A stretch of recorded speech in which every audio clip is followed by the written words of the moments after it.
Assalamualaikum warahmatullahi wabarakatuh. Alhamdulillahirrabbilalamin. Allahumma sholli ala Muhammad wa ala ali Muhammad.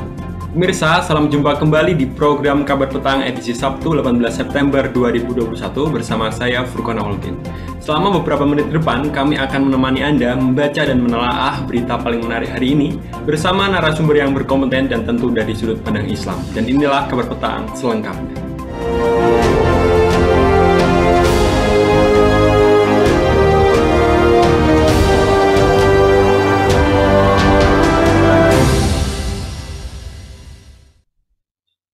Direktur Eksekutif Indonesia ICT Institute, Heru Sutadi, menilai sistem keamanan cyber Indonesia memang lemah.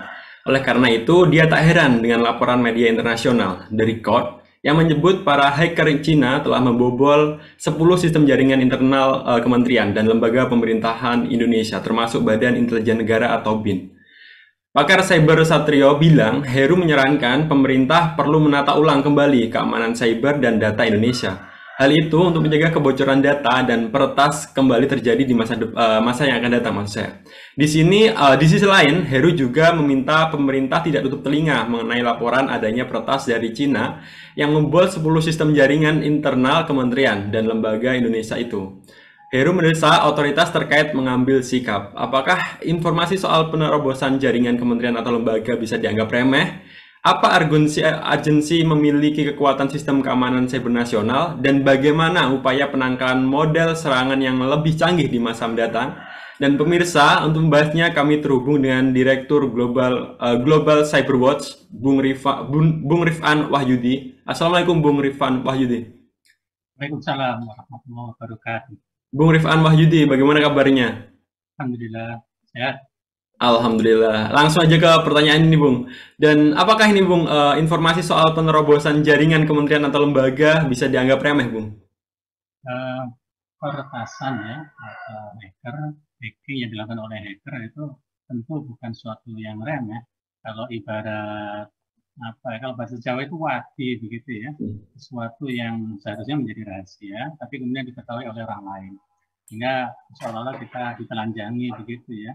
Bahkan kalau dari sisi sebuah institusi dengan 10 institusi negara, apalagi BIN ini juga menjadi sesuatu yang sesuatu yang ironi begitu. Seharusnya dia memiliki sistem ketahanan yang kuat dari para peretas, para hacker-hacker atau cracker itu, tapi ternyata bisa bobol juga. Ini menjadi sesuatu yang kita prihatinkan bersama. Ya, Bung Rifan. Dan bagaimana nih bentuk-bentuk pembobolan sistem jaringan internal kementerian dan lembaga pemerintahan maupun swasta? Dan lalu, apa dampak dari pembobolan tersebut, Bung Rifan? Secara umum, peretasan itu kan bisa dilakukan kepada semuanya ya, baik negeri maupun swasta. Tapi kalau institusi negara itu data publik itu kan sesuatu yang sangat rahasia seharusnya begitu. Sehingga kalau terkait dengan bentuk-bentuknya mulai dari hal yang sangat remeh begitu ya. Misalnya ketika kita ngeklik sebuah tautan, kemudian ternyata di situ adalah sebagai malware. Bentuknya itu bisa bug, bisa bom, ya, virus dan seterusnya. Itu yang paling kemudian sangat mengganggu. Lama-kelamaan ketika tidak diberi penangkalnya, maka akan semakin melebar. Kemudian sampai kepada tingkat pemblokiran sampai menguasai atau sebuah web itu bisa dibajak gitu ya. Ini kemudian sangat berbahaya kalau itu kemudian kontennya dirubah misalnya. Ini kan bagi yang mengakses itu menjadi sesuatu yang memalukan gitu. Meskipun ada yang sifatnya hanya memberitahu bahwa sistemmu itu lemah gitu ya. Tapi ada yang jahat sampai pada tingkat pencurian data, ini yang lebih berbahaya tadi. Sehingga tentu ini tidak boleh dianggap remeh, termasuk juga sampai sistemnya itu down, gitu ya. Sudah rusak sama sekali ketika pembobolan itu dilakukan oleh yang memang berniat jahat. Ya, apakah ini menurut Bung Rifan nih, apakah pelaku pembobolan merupakan individu atau terorganisir oleh negara, Bung? Kali ini kan sebuah kebanyakan kan mereka para hacker, para peretas itu kan dari hobi, dari individu ya. Tapi mereka kemudian saling kenal, kemudian ada komunitas ya, menjadi berkelompok begitu ya. Tapi kemudian lebih jauh lagi kalau tadi yang dikaitkan dengan Cina sesuai dengan sifat negara komunis itu memang itu menyengaja dilakukan secara sistemik gitu, kelompok-kelompok para hacker tadi. Tetapi sifatnya mereka itu memang awalnya bebas gitu ya. Tetapi dalam kondisi saat ini negara yang sekarang saat ini di dunia itu single superpower begitu ya, tentu ada penantangnya yang ingin mengganggu. Di antaranya adalah melalui cyber war ini ya, ini perang cyber ini menjadi bahkan kalau di dalam negara itu sebagai semacam angkatan perang baru begitu ya, tidak hanya matra darat, laut dan udara, ini sudah matra baru yaitu digital gitu ya. Sehingga banyak atau rame-rame negara membentuk, termasuk di Indonesia ada Badan Cyber dan Sandi Nasional itu ya. Tapi ini meskipun sudah dibentuk sejak tahun 2017 itu ya masih kayaknya belum efektif betul karena ternyata bobol juga begitu ya. Dan lalu apa sanksi bagi negara yang melakukan pembobolan data dari negara lain, Bung Rifan? Sebetulnya kalau antar negara itu kan belum ada ya, karena aturan global itu ya sekarang belum ada yang diratifikasi. Biasanya PBB ya yang berinisiatif atas usulan negara-negara tertentu yang punya kepentingan, terutama kepentingan ekonomis. Gitu. Sehingga baru kemudian diajukan lewat sidang umum, kemudian diketok palu, kemudian ditawarkan kepada negara-negara anggota PBB untuk meratifikasinya, untuk mengikat. Siapa yang melanggar baru kemudian dikenai sanksi. Tapi untuk fenomena peretas dan pembobol data itu ya sampai sekarang belum ada aturan yang konkret begitu ya. Sehingga ini sifatnya tadi karena belum ada aturan ya, maka semacam cyber war itu perang cyber, perang data begitu ya, pencurian, saling mencuri, saling mengcloning. Bahkan secara kasar kalau sudah tingkat intelijen begitu ya, seperti kemarin itu MI6 agen rahasia Inggris itu menggergaji server yang menjadi targetnya begitu. Ini kalau sudah sampai tingkat kasar ya tidak ada aturan untuk undang-undang yang memayungi ketika mereka sudah berebut kepentingan. Nah untuk saat ini yang memang relatif maju yang kemarin Edward Snowden ya dengan fenomena WikiLeaks kemarin itu kan dia menjadi buron via Amerika Serikat dan kemudian mencari suaka ke Soviet ya, dan justru diuntungkan karena bisa membobol data-data pemilu 2014 yang pemilu 2015 ya, yang memenangkan Trump itu ya, sehingga hampir menjadi fenomena di seluruh dunia, negara-negara dengan KPU-nya itu juga siap-siap untuk dibawa. Ini kan menjadi suatu yang sehingga tidak ada yang murni lagi, termasuk Joe Biden kemarin kan juga diwarnai dengan isu ada manipulasian data. Ya, Bung Rifan. Kalau menurut Bung Rifan nih, apakah sistem keamanan cyber Indonesia masih lemah, Bung? Dan mengapa sih kok mudah banget dibobol oleh hacker, Bung? Ya, pertama kalau tentang kelemahannya jelas karena indikatornya sudah dibobol, apalagi institusi pemerintah ya. Yang ini menjadi indikator kalau memang sistem cyber Indonesia itu lemah sehingga bisa diretas, bisa dibobol oleh orang-orang yang ya bisa dikatakan meskipun disebut-sebut ya Thanos dari Cina begitu ya, berarti kepentingannya ini dikaitkan dengan politik kawasan kekinian ya, Laut Cina Selatan ya, karena kemarin Indonesia kan membuat latihan bersama di Indonesia, kemudian ada komitmen dari Amerika untuk memasok senjata dan seterusnya, yang ini menunjukkan yang sebelumnya sudah ada hubungan baik dengan China, tapi kemudian kok berpaling ke Amerika Serikat begitu ya, sehingga kalau dengan institusi negara komunis ya tentu ini sebuah kesengajaan yang dilakukan oleh negara ya, meskipun tentu ketika kita menanyakan ya tentu mereka menolak ya, terlepas diri bagaimana umumnya begitu ya, hingga mereka menanya buktinya dan tapi selama ini ya belum ada untuk termasuk pemberian sanksi, lembaga apa yang memberikan sanksi. Kalau dalam hukum-hukum biasa kan ada Amnesty International misalnya ya, tapi untuk di dunia digital ini masih belum. Ya.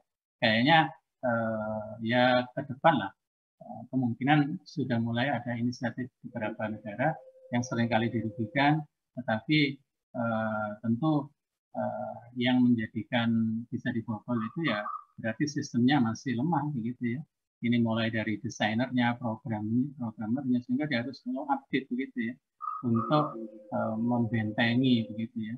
Ketika seorang desain dan program tentu dia harus sudah memikirkan bagaimana security-nya begitu, karena ya sama juga bohong gitu. Karena ini adalah semacam dua sisi dalam satu mata uang.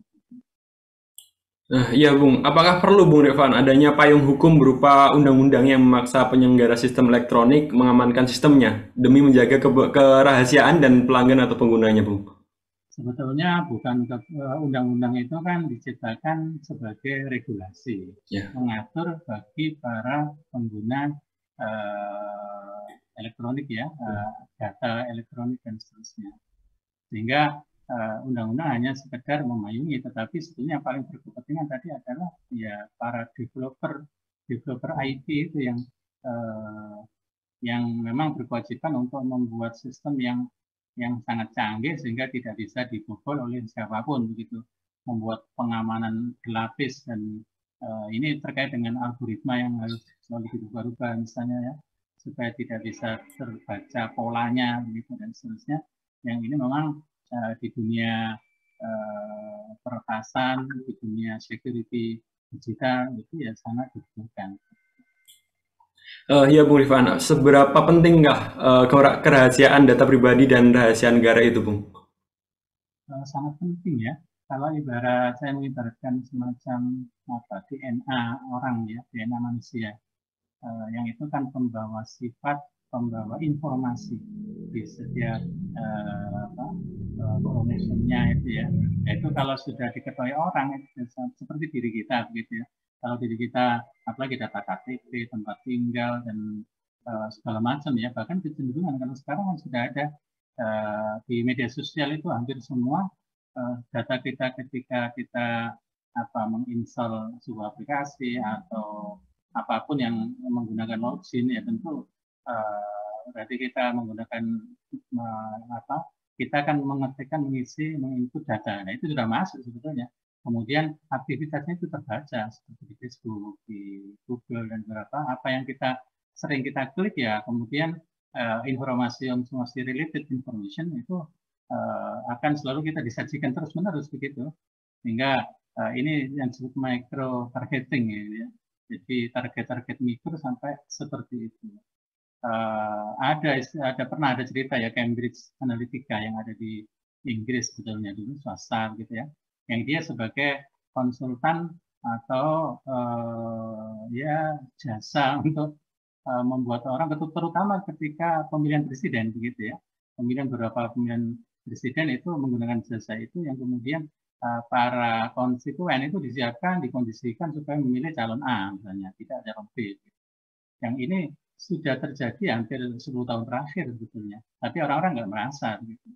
Itu yang relatif secara halus ya gitu, sehingga kecenderungan kita kemudian kita akan tiba-tiba nyelonong gitu, tidak hanya iklan tapi juga itu berarti data diri kita sudah terbaca atau sudah terekam dalam pihak sana gitu. Dan ini sangat berbahaya kalau itu ya namanya bisa dianggap sebagai sebuah nyawa gitu, kalau sudah separuh. Kalau dalam teori Sun Tzu itu ya, yang orang Cina jadul ya, jenderal Cina ya. Kalau separuh informasi diri kita atau pasukan kita sudah dimiliki musuh, itu kita sudah kalah sebelum bertemu. Sehingga sangat-sangat berbahaya dan ini harus diperbaiki kalau yang terjadi di kementerian institusi formal ofisial itu ya. Sehingga kemarin saya dengar, ini kok malah dia melakukan vaksinasi di beberapa kota di Jawa Timur atau seluruh Indonesia, ini kan sudah bukan topoksinya, atau mereka sudah putus asa barangkali ya, dia tidak menjalankan tupoksinya, ketika dibobol malah ya tenang-tenang saja, malah dia mengerjakan sesuatu yang bukan pekerjaannya. Nah, ya Bung, ini pertanyaan terakhir untuk Bung Rifan ini. Bagaimana upaya menangkal model serangan cyber yang lebih canggih di masa mendatang nih Bung? Dan apa yang belum dimiliki, apa yang sudah dimiliki, dan apa yang perlu dimiliki kaum muslim hari ini Bung? Ya, peningkatan SDM yang secara terus-menerus ya. Kalau ini pertama kali kan kita berbicara brainware ya, berarti orangnya. Sehingga orang sebagai ya dia memiliki security. Kalau security kan sebetulnya defensif ya. Kalau tadi peretas atau hacker atau cracker itu sifatnya adalah aktif begitu ya. Tapi kemampuan ini, skill ini sama sebetulnya. Kalau yang eh, untuk security itu dia lebih bertahan bagaimana supaya orang lain tidak bisa masuk meretas membobol ya sistem kita. Tapi kalau dari pihak itu ingin nyoba-nyoba, awal kali juga iseng dan kadang-kadang ya untuk yang pemula kita ada istilah blue hat, kita ada white hat. Kalau white hat itu yang hacker yang putih istilahnya, yang lebih putih maksudnya ya yang maksudnya hanya memberikan informasi dan iseng-iseng saja. Gitu. Dan di antara komunitas hacker itu ya mereka saling membanggakan diri kemampuannya sampai segini. Tapi ada yang pemula juga. Gitu.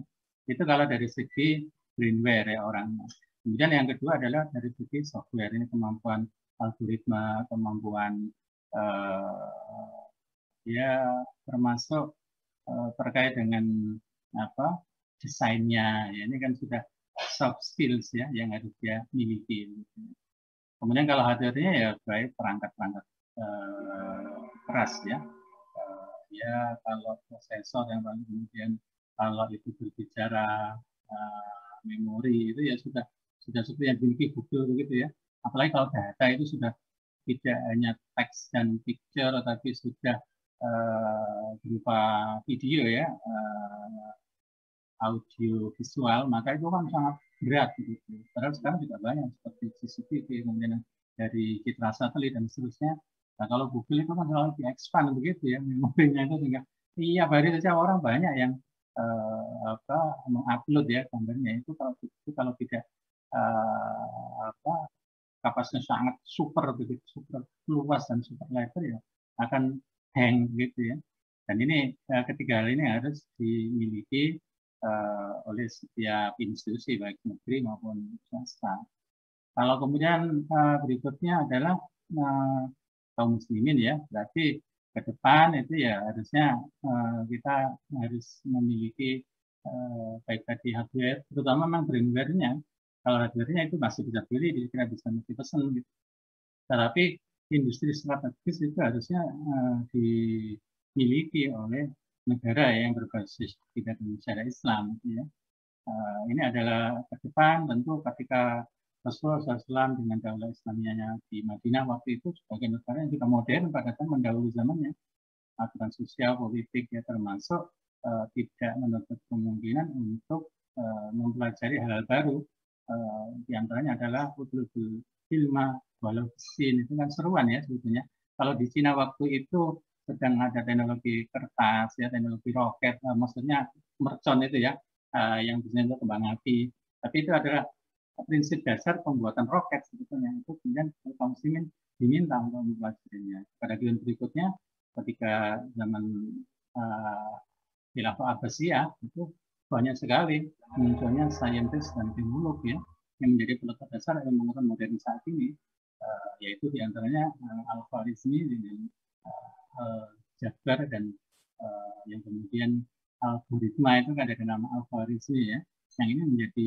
sampai sekarang digital itu berbasis kepada prinsip-prinsip angka 0 dan angka 1 yang diciptakan oleh ilmuwan muslim yang ini ya sampai sekarang berpengaruh di seluruh dunia ya. Ya, hanya ketika tentunya khilafah itu ya sebagai tidak bisa atau kaum muslim belum berkontribusi secara aktif kalau itu makanya ini kita serukan kepada generasi muda, generasi milenial dan zilenial ini harusnya berlomba-lomba untuk menguasai bidang termasuk tadi ya security, kemudian pemrograman, kemudian ya desain sistem ini ya. Apalagi ini kita berkejaran dengan kemajuan akselerasi teknologi informatika yang begitu cepat gitu ya. Kadang-kadang aturan pun itu ketinggalan gitu ya. Lebih cepat fakta sosialnya daripada aturan hukum. Kalau tadi kita sempat memberikan hukum itu, jadi antaranya harus kita ada payung hukum, tentu ada syariah yang mengatur hal tersebut. Untuk konten-konten yang fitnah, kemudian termasuk pencurian itu ya termasuk kejahatan kriminal, ya tentu ada sebuah kodok peradilan yang mengadili kalau itu bisa dibuktikan. Dan semuanya itu ya harus dikuasai. Sekarang saja dengan masa-masa era sekarang ya, revolusi industri 4.0 itu ya tidak lepas dari itu ya, tentu dunia peretasan dan pembobolan ini juga harus penguatan di situ, tentang blockchain misalnya ya, kemudian ini yang terkait dengan database ya, ada juga Internet of Things yang ini sudah terbangun, sampai militer pun sangat tergantung kepada teknologi informatika ini terkait dengan otomatisasi, robotisasi ya. Kemudian ditambah lagi dengan ada intelijen artifisial ya, artificial intelligence AI ini sangat harus dikuasai, sehingga ke depan kaum muslimin tentu, apalagi kalau itu dikumpulkan seluruh dunia, insya Allah sumber daya itu ada gitu ya. Karena ini adalah ilmu katon ya, masih bisa dipelajari, bahkan kalau bisa melahirkan teknologi-teknologi baru, inovasi-inovasi baru yang sesuai dengan zamannya. Ya, terima kasih banyak Bung Rifan Wahyudi atas waktu dan penjelasannya. Semoga kita bisa bertemu lagi di lain kesempatan, Bung. Dan alhamdulillah pemirsa Kabar Petang, semoga Anda mendapat banyak manfaat dari acara kami. Sampai bertemu lagi di channel yang sama di setiap hari pukul 17.00 WIB. Akhirnya saya Furqon Awaludin bersama kru yang bertugas petang ini undur diri. Wassalamualaikum warahmatullahi wabarakatuh.